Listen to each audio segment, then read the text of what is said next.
Hello friends, स्वागत है आप सभी का हमारे इस यूट्यूब चैनल पर। दोस्तों, आज हम पढ़ेंगे गोपाल कृष्ण गोखले के बारे में, यानी कि उनके बिल के बारे में। गोपाल कृष्ण गोखले का जो बिल आता है, उस बिल के बारे में पढ़ेंगे। और जब भी हम बिल के बारे में पढ़ते हैं तो 1910 और 1911 ये दोनों टर्म यूज किए जाते हैं। तो ये दोनों सन क्यों यूज किए जाते हैं, इसके बारे में भी हम विधिवत चर्चा करेंगे। तो चलिए आज का टॉपिक स्टार्ट करते हैं। 1905 के आरंभ में जो भारतीय राष्ट्रीय आंदोलन का प्रसार था वह संपूर्ण देश में हो गया था, और इसी आंदोलन के कारण भारत में एक और आंदोलन का जन्म होता जिसका नाम है राष्ट्रीय शिक्षा आंदोलन। इस आंदोलन की वजह से देश में अनेकों विद्यालय, यानी कि अनेकों जगह पर अनेकों विद्यालयों का स्थापना होता है, जो इस आंदोलन यानी कि भारतीय शिक्षा आंदोलन के सफलता के प्रतीक है। लेकिन यह आंदोलन भारत सरकार को उतना प्रभावित नहीं करती जितना कि उसे करना चाहिए। उस समय अनिवार्य शिक्षा की मांग जोरों शोरों पे थी, और इसकी मांग कौन कर रहा था? वह कर रहे थे गोपाल कृष्ण गोखले जी। गोपाल कृष्ण गोखले जी उस समय यानी कि बीए यानी कि स्नातक कर चुके थे। स्नातक में उन्होंने बीए किया था, और इसलिए वह शिक्षा के गुण और दोषों से भली भांति परिचित थे। उनका मानना था कि जब तक भारतीय शिक्षित नहीं होंगे तब तक स्वतंत्रता की इच्छा करना व्यर्थ है। और इसी उद्देश्य से उन्होंने जो लॉर्ड कर्जन का पारित जो विश्वविद्यालय अधिनियम 1904 था, उसका जमकर विरोध किया। वे कहते थे कि भारत में प्राथमिक शिक्षा के प्रसार पर विशेष जोर दिया जाए। और इसी बीच उन्हें एक घटना होती है 1906 में। उस घटना ने इन्हें बहुत प्रभावित किया। 1906 में जो बड़ौदा नरेश हैं, महाराज सियाजी गायकवाड़, उन्होंने अपनी रियासत यानी कि जो बड़ौदा राज्य है उसमें 7 से 12 वर्ष की आयु के बच्चों के लिए प्राथमिक शिक्षा अनिवार्य कर दी थी, और वे इस कार्य में पूर्ण रूप से सफल भी हुए। गोपाल कृष्ण गोखले जी पर इसका बहुत ही प्रभाव हुआ, और उन्होंने सोचा कि जब एक छोटा सा सीमित साधनों वाला राज्य इस कार्य को कर सकता है तो ब्रिटिश सरकार क्यों नहीं कर सकती। इसलिए उन्होंने एक प्रस्ताव बनाया और उस प्रस्ताव को पेश किया। तो उस प्रस्ताव के बारे में पढ़ेंगे। सबसे पहला जो प्रस्ताव था वो था गोपाल कृष्ण गोखले का जो प्रस्ताव था वो था 1910 का। ये सारे जो विचार थे, उन विचारों से वो प्रभावित होकर 19 मार्च 1910 को गोखले जी ने केंद्रीय धारा सभा में एक प्रस्ताव रखा और मांग किया कि यह सभा सिफारिश करती है कि संपूर्ण देश के प्राथमिक शिक्षा को निःशुल्क एवं अनिवार्य बनाने की दिशा में कार्य प्रारंभ किया जाए, और इस संबंध में निश्चित प्रस्तावों को प्रस्तुत करने के लिए सरकारी और गैर सरकारी अधिकारियों का एक संयुक्त आयोग शीघ्र ही नियुक्त किया जाए। इस प्रस्ताव को देते समय जो गोपाल कृष्ण गोखले जी हैं, उन्होंने कुछ सुझाव भी दिए। सुझाव क्या था? उन्होंने कहा भारत में इस समय तक यानी कि 1910 तक केवल 6% साक्षरता है, और प्राथमिक शिक्षा प्राप्त करने योग्य बच्चों में केवल 23.8% बालक और 2.7% बालिकाएं हैं जो इस शिक्षा को प्राप्त कर रही हैं।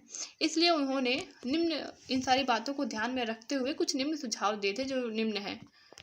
पहला उनका सुझाव था, जिन क्षेत्रों में 33% बालक शिक्षा प्राप्त कर रहे हों उनमें 6 से 10 वर्ष तक की आयु के बालकों को निःशुल्क एवं अनिवार्य शिक्षा दी जाए। दूसरा था, प्राथमिक शिक्षा का जो व्यय हो यानी कि खर्च हो, वह स्थानीय संस्थाएं और सरकार दोनों 1/2 के अनुपात में वहन करे। तीसरा था, प्राथमिक शिक्षा की देखरेख के लिए एक मंत्री नियुक्त की जाए। और चौथा था, गजट यानी कि जो बजट है उसमें कह रहा प्रतिवर्ष शिक्षा की प्रगति का स्पष्ट उल्लेख तैयार किया जाए। और जो पांचवा में कहा गया था कि केंद्र में प्राथमिक शिक्षा के लिए एक पृथक विभाग की स्थापना किया जाए, यानी कि प्राथमिक शिक्षा के लिए एक अलग से विभाग बनाई जाए जो प्राथमिक शिक्षा के विकास की योजनाओं को बनाए। प्रस्ताव की वापसी कैसे होती है? ये सारे जब सुझाव पेश किए गोपाल कृष्ण गोखले जी ने, तो सरकार ने कहा, इनसे आश्वासन दिया कि आपका जो भी प्रस्ताव है इस पर विचार विमर्श किया जाएगा, और इस बात से इसी की वजह से जो गोपाल कृष्ण गोखले जी हैं उन्होंने अपने प्रस्ताव को पुनः वापस ले लिया। परिणाम क्या होता है, ब्रिटिश सरकार ने 1910 में केंद्र के अधीन एक शिक्षा विभाग भी बना दिया और साथ ही साथ एक मंत्री की नियुक्ति भी कर दी गई। वार्षिक रिपोर्ट के लिए जो वार्षिक प्रगति रिपोर्ट की बात की गई थी वो भी प्रकाशित की जाने लगी। परंतु सरकार ने प्राथमिक शिक्षा को निःशुल्क और अनिवार्य बनाने की जो दिशा में कोई भी कार्य नहीं किया। इससे गोपाल कृष्ण गोखले जी को बहुत दुख हुआ और इसलिए फिर से वह 1911 में एक विधेयक बनाते हैं। तो उम्मीद करते हैं कि आप लोग 1910 और 1911 इन दोनों के बारे में समझ गए होंगे कि 1910 में एक बार बनाया था लेकिन पूरा वापस ले लिया था। वापस इसलिए लिया था क्योंकि जो सरकार थी, जो ब्रिटिश सरकार थी, उसने आश्वासन दिया था विचार विमर्श करने के लिए। जब इनके द्वारा जो भी कार्य थे वो कुछ भी उनको रिजल्ट नहीं मिला तो फिर दोबारा ये 1911 में एक और विधेयक बनाते हैं और उस विधेयक के बारे में पढ़ते हैं। गोखले जी ने 16 मार्च 1911 को केंद्रीय धारा सभा में एक विधेयक प्रस्तावित किया, यानी कि एक विधेयक पेश किया। और वह विधेयक था, उसका जो विधेयक था उसका जो मुख्य उद्देश्य था वह था अनिवार्यता के सिद्धांत को लागू करना। उस विधेयक में कुछ इनकी जो सिफारिशें थी वह क्या थी, अनिवार्य प्राथमिक शिक्षा जो है वहाँ से स्टार्ट किया जाए जहाँ के बच्चे एक निश्चित प्रतिशत प्रारंभिक विद्यालयों में शिक्षा प्राप्त कर रहे हैं। इस प्रतिशत को निश्चित करने का अधिकार भी गवर्नर जनरल की परिषद को होगा। दूसरा इन्होंने जो सुझाव दिया वह बताया कि जो स्थानीय परिषदें हैं वही शिक्षा का क्रियान्वयन करें, यानी कि जो शिक्षा का क्रियान्वयन होगा, जो शिक्षा का भार होगा वह स्थानीय परिषदों पर होगा। और जो स्थानीय परिषद हैं वह अपने अधीन जो भी क्षेत्र है उनका या तो संपूर्ण क्षेत्र में या फिर कुछ सीमित क्षेत्रों में अपने अनुसार वह इस अधिनियम को लागू कर सकती हैं। तीसरा इन्होंने सुझाव दिया कि स्थानीय परिषदें सरकार की पूर्व स्वीकृति प्राप्त कर अधिनियम लागू कर सकते हैं, यानी कि अधिनियम तो लागू कर सकती है लेकिन उसके लिए सरकार की स्वीकृति होनी चाहिए। और चौथा है प्राथमिक शिक्षा के व्यय के लिए स्थानीय परिषदें शिक्षा कर भी लगा सकते हैं, यानी कि उनको ज़रूरत हो तो वह प्राथमिक शिक्षा और अनिवार्य शिक्षा के लिए शिक्षा कर की भी व्यवस्था कर सकते हैं, यानी कि टैक्स की। नेक्स्ट जो कहा सुझाव में उन्होंने बताया कि 6 से 11 वर्ष की आयु के बालकों को प्राथमिक विद्यालयों में भेजना अनिवार्य कर दिया जाए। यदि अगर ऐसा नहीं होता है तो उनके मतलब अभिभावकों के लिए बोला गया कि अभिभावकों से ये उम्मीद किया जाए कि 6 से 11 वर्ष की आयु के बालकों को प्राथमिक विद्यालयों में भेजा जाए। अगर वे न भेजे तो उनके लिए उनको दंडित भी किया जाए और कुछ समय के बाद बालिकाओं के लिए भी प्राथमिक शिक्षा अनिवार्य कर दी जाए। नेक्स्ट उन्होंने कहा था उन बालकों से शिक्षा शुल्क न लिया जाए जिनके अभिभावक की जो मासिक आय है वह 10 रुपये से कम है और प्राथमिक शिक्षा अनिवार्य प्राथमिक शिक्षा का व्यय भार स्थानीय परिषद और सरकार द्वारा वहन किया जाए, यानी कि जो शिक्षा का भार है, खर्च है, वो स्थानीय परिषद और सरकार दोनों मिलकर वहन करे। सरकार समस्त व्यय का 2/3 भाग दे। विधेयक के संबंध में जो बातें हुई, जो चर्चा हुई, कह रहा है विधेयक में इस विधेयक को जनमत संग्रह के लिए सरकार ने स्थानीय परिषदों, विश्वविद्यालयों तथा अन्य व्यक्तियों संस्थाओं के पास भेजा।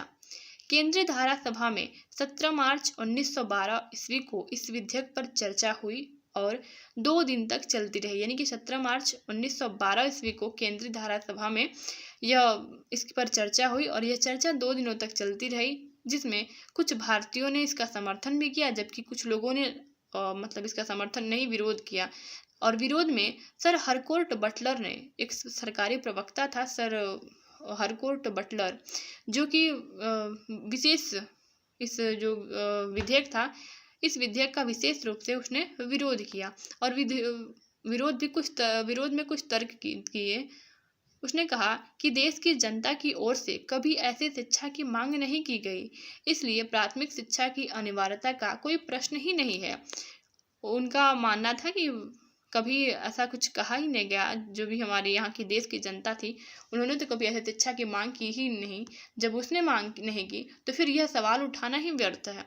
विधेयक की अस्वीकृति कैसे होती है? जो विधेयक के पक्ष में 13 वोट पड़ते हैं, जबकि विधेयक के विपक्ष में 28 वोट पड़ते हैं। इसी की वजह से ये जो विधेयक है अस्वीकृत कर दिया जाता है, स्वीकृत नहीं मिलती है इसको। लेकिन गोपाल कृष्ण जो गोखले जी हैं वो उदास नहीं होते हैं। उन्होंने कहा कि मैं जानता था, यानी कि बिल्कुल निर्भीक होते हुए उस केंद्रीय धारा सभा में कहते हैं कि मैं जानता था कि दिन का अंत होने से पूर्व मेरा विधेयक अस्वीकृत कर दिया जाएगा। इस पर मुझे न कोई शिकायत है और न मैं इससे हताश होऊंगा। मैंने सदैव यह अनुभव किया है और बहुधा कहा है कि उस वर्तमान पीढ़ी अपनी असफलताओं से ही अपने देश की सेवा करने की आशा मात्र कर सकते हैं। नीचे दिया है गोपाल के असफलता के कारण। गोपाल जी थे, गोपाल कृष्ण गोखले जी थे, उनके असफलता के जो कारण थे वो था यह शिक्षा में संख्यात्मक विकास करना चाहते हैं। जबकि जो लॉर्ड कर्जन था उसने एक नीति बनाई थी, उसने कहा था कि भारतीय शिक्षा में गुणात्मक सुधार करने के लिए, और गोपाल कृष्ण गोखले जी संख्यात्मक दृष्टि से शिक्षा का प्रसार करना चाहते थे। उनका विचार था कि जो गुणात्मक विकास है वह इंग्लैंड के लिए तो अच्छा है लेकिन भारत के लिए नहीं, क्योंकि इंग्लैंड में संख्यात्मक विकास हो चुका है, यानी कि वहाँ पे ज़्यादा संख्या में लोग शिक्षित हो चुके हैं, लेकिन भारत में नहीं। वह भारत की जनता को निरक्षरता से मुक्त करना चाहते थे, वह साक्षर बनाना चाहते थे। अब है शिक्षा नीति पर प्रभाव, यानी कि जो गोपाल कृष्ण गोखले जी की शिक्षा नीति है उस शिक्षा नीति पर, उनकी शिक्षा नीति का हमारे यहाँ की शिक्षा नीति पर, यानी कि शिक्षा नीति पर क्या प्रभाव पड़ा। गोखले जी की जो प्राथमिक शिक्षा को अनिवार्य एवं निःशुल्क बनाने का प्रयास तो असफल हो गया, परंतु भारत में सभी राजनीतिक दलों ने उनका समर्थन किया। भारत की भावी शिक्षा नीति पर निम्नलिखित प्रभाव पड़ा। क्या प्रभाव पड़ा?